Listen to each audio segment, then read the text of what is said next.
पळस या झाडाला फ्लेम ऑफ द फॉरेस्ट का म्हणत असतील हे वेगळं सांगायलाच नको. पळसाला पालाश, केसू, ढाक अशी अनेक नावं आहेत.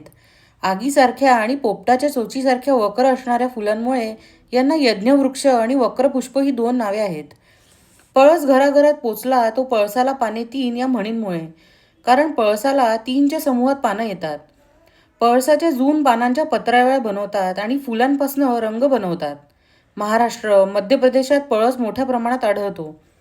याच्या फुलांमध्ये खूप मध असतो, त्यामुळे फुलपाखरं, मधमाशी आणि पक्ष्यांचं हे आवडतं झाड आहे. पोपट, सनबर्ड, मैना, ओरियल असे अनेक पक्षी तुम्ही पळसावर बघू शकता.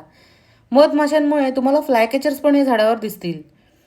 युरोपातून येणाऱ्या रोजी स्टार्लिंग म्हणजेच पळस मैना आपल्या परतीच्या प्रवासाची सुरुवात पळसाच्या फुलांवर ताव मारूनच करतात.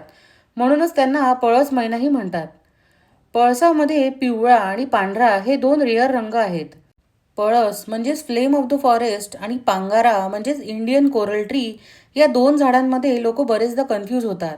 पण त्यातला मेन डिफरन्स म्हणजे पळसाची पानं गोल असतात तर पांगाराची पानं ही टोकदार असतात. पळस पक्ष्यांना अन्न पुरवठा करण्याबरोबरच त्यांना आसरा देखील देतो. इथे तुम्ही कावळ्याचं घरटं बघू शकता. असं म्हणतात की ज्या जागी पळसाच्या झाडांची संख्या जास्त असते तिथल्या निसर्गाचा समतोल बिघडलेला असतो. पळस हे इतकं सुंदर आणि उपयोगी झाड असून सुद्धा ते निकृष्ट जंगलाचं लक्षण आहे. पळसाचं प्रपोगेशन तुम्ही बिया लावून करू शकता.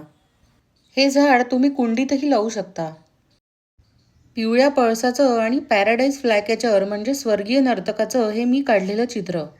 या व्हिडिओत वापरलेले सगळे चित्र हे मीच काढलेले आहेत.